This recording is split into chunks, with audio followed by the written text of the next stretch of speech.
Trappes, petite commune au sud-ouest de Paris, est encore sous le choc. Plusieurs heures après le drame, la police boucle toujours le quartier. L'enquête doit déterminer les circonstances exactes de cette tuerie.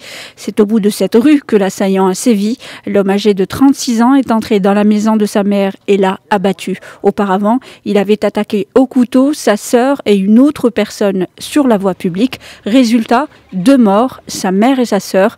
La troisième personne est grièvement blessée. Le tueur, lui, a été abattu par la police. L'enquête privilégie la piste d'un différend familial. Le procureur, M. Rollins, n'a pas reconnu la qualification terroriste, mais évidemment les enquêtes se poursuivent et donc on en saura plus lorsque l'on aura pu examiner son téléphone, l'appartement, etc., de manière à pouvoir voir la nature du conflit qui pouvait exister au sein de la famille. On sait qu'il y a eu pas mal de départs, tout ça.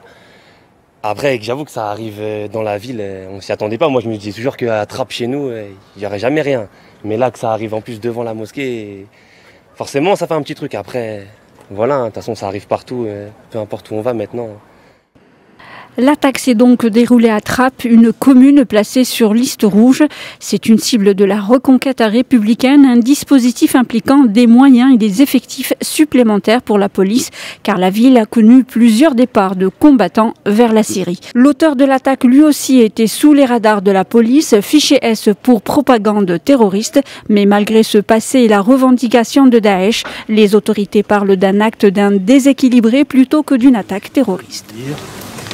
C'était plutôt un côté, on va dire, de déséquilibre, plutôt que quelqu'un d'engagé et quelqu'un qui pouvait, par exemple, répondre aux ordres et aux consignes d'organisations terroristes et de Daesh en particulier.